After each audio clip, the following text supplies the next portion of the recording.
Former burglars of Reddit, where is one place people should never hide valuables?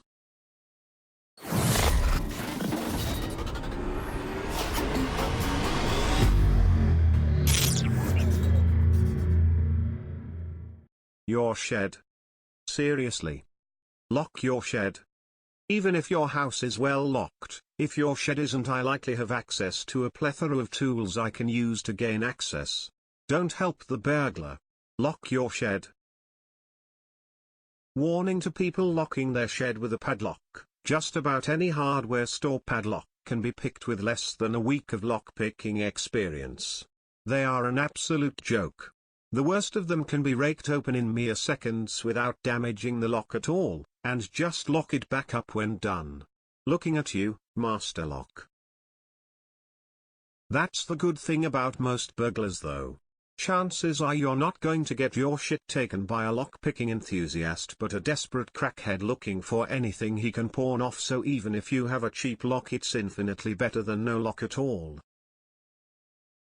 Don't keep spare key near the front door. Under pot plant, under doormat, top of door frame, etc. We got a key code lock for our back door and it's one of those how did we ever live without it sort of things. The whole idea of a house key is now basically unnecessary. You can always get in, you can always lock your door without thinking about what family members are in and out and whether they remembered their key, etc. Basically it serves all the functions of a key under the doormat without actually having a key under the doormat. Fire safes only are safe from fires. My sister's house burned completely. The fire department didn't put a drop of water on it, and the propane added to the heat until the underground tank ran out. There was nothing but ash and rubble. When we broke into her fireproof safe, the plastic on the inside was mostly melted, but she recovered most of the paper documents inside, including about $2,000 in paper cash. My cousin lives in a bad neighborhood, so she went to a thrift store, bought an obvious-looking jewelry box and a bunch of expensive-looking costume jewelry that's actually worthless and put it in the box. She keeps this in a conspicuous place. Then she leaves a few 20s on top. This way if someone breaks in, they will grab this and run, ignoring some of her well-hidden valuables. That's quite smart. I've got some jewelry from my grandma and great-grandma, but just keep it in a locked medicine cabinet in our closet along with things we don't want little baby fingers getting a hold of. I may just have to make a fakie and hope it's enough to distract any potential burglars. That's a great idea. I kinda do this while on holiday. I'll hide my wallet and keep an empty wallet in the front pocket of my backpack. If someone pickpockets you in public, I doubt they'll check the contents first before trying to disappear. Also a side note, I used to do door-to-door sales for ADT. People would let me in the house and just tell me where all the important stuff was before even verifying I was legit. Don't do that. We had new windows in recently. The blokes that came took out the windows so fast and so quietly, I thought shit, I hope they're paid enough to never think about doing break-ins. Same. Dude showed up in a beat-up old pickup with a giant dent in the passenger side, an ill-fitting polo and a plastic sleeve lanyard badge that could have been printed at home. He really wanted to sell me an install of a new ADT system. Fairly new one was already installed by previous owner, and when I lied and said I already had a different security system installed, he demanded to know which system it was. He did not like me telling him that it was none of his business and left in a huff. Yeah. Okay dude. Then there were the guys roving the neighborhood saying that they were doing arborist work for your neighbor, mumbles name, and their boss is sending them around to hunt up more business. Can they wander around my house and look at my trees to see if I need any work done? No.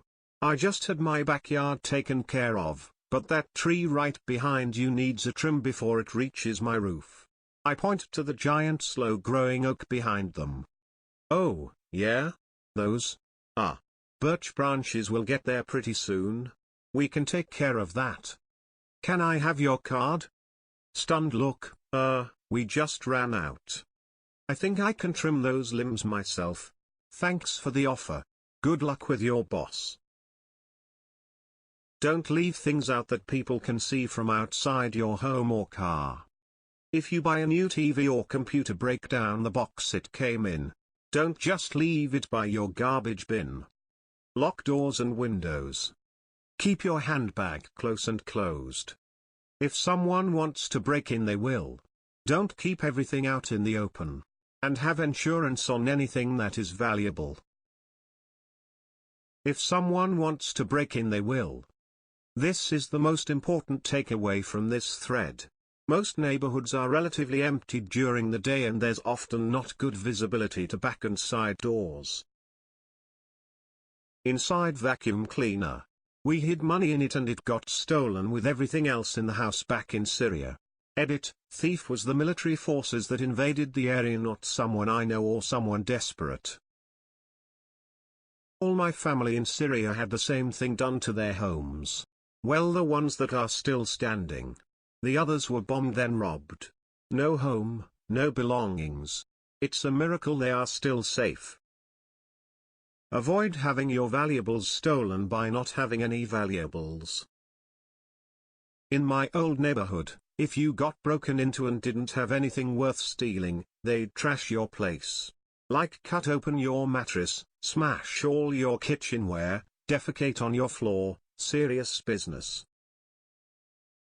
A group hit our block a couple times. My roommate and I, broke college students, didn't have shit, jar of change, BB gun, dumb shit. My engineer neighbor had a watch collection. They left most of the more expensive models, but decided to kick dents in all his new high-end stainless appliances and $10,000 speakers. Didn't take the speakers. Just kicked them in. We had our apartments burgled. There were 4 apartments in the area. Guy kicked down the door, and apparently was in and out pretty quickly. I came home from work, cop told me, never leave valuables in your nightstand. Might have even said bottom drawer. Sure enough, mine were checked. I could tell because my envelopes were moved from where I placed them.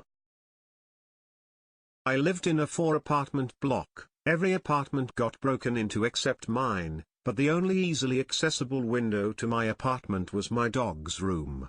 Nothing like 90 pounds of asshole that doesn't like someone waking him up from a nap. Watch the show It Takes a Thief, if you can find it. That'll give you some good ideas about this stuff. The biggest takeaway from that show, which I think they said once and only once before being censored by producers, is that all locks, alarms and your idea that your house is safe is wrong. If a pro wants to break in, they will. The best you can do is make your house a little more inconvenient than the next house so they go there. Also, I love the episode where he stole the dog. For the college kids that might read this, don't keep your textbooks in your car. On the day of my finals, I had about 6 textbooks I was gonna sell after my finals. I left the books in my car while I took my tests. Came back to find someone broke my window out to steal the textbooks. Cop told me that it's very common and unlikely they will catch the guy, so I was out $700, which was huge as a college student. Also, for college students, don't leave your backpack/books sitting around when you go somewhere. It only takes a couple seconds to just walk off with one, and who will question a person with a backpack? At the library, we get one of these a week where someone would go off to lunch with their stuff sitting there and books would walk off. Side note, don't leave anything that looks valuable on the seat of a car, if you can put it in your trunk or under a seat. My friend had a broken laptop on the back seat of a car that he was going to sell for parts. He parked his car behind one building, and when he came back found a broken window and a laptop missing. The thief also opened his glove compartment to find only some documents and brochures, took the change from the cup holder. Laptop wasn't much of a loss, unlike the car window that was expensive. I've seen people make false outlets for hiding valuables like cash and jewelry. Just an idea, a burglar would have to be at your home for a long time to start checking outlets. They're super easy to install too. Get a single gang old workbox, cut a hole in your wall and install, can be done in under 5 minutes. And no, I haven't actually done this, but I've had to install new outlets in existing walls. Running the wire is the hardest part. Not a burglar, but our home has been broken into.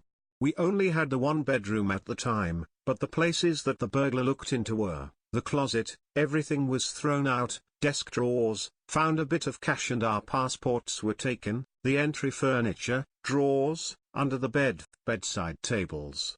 At least now I know where not to hide valuables. Not that I have any. With a place that small, yeah, they're going to toss everything. Except maybe the fridge, freezer. You can get storage devices for the fridge, but thieves know of this and do occasionally check it. One thing you can do is tape stuff to the underside of drawers and the roof of low kitchen cabinets. Chances are a person looking won't go down low enough to see it. This doesn't exactly answer the question asked, but it is a tip on potentially protecting your valuables. Bear with me because it's a bit strange. Glue a spare key, not one that opens something important, under your doormat. Weird, right? A few years ago I did this in addition to installing cameras. Over the last couple of years I've seen this exact scenario play out. Thief walks to the door, checks under the mat, unsuccessfully tries to grab the key, backs up, looks around to see if anyone is watching, presumably because they think they have fallen for some trap/prank where they are being surveilled, and leaves. They don't even search for another way in because it spooks them.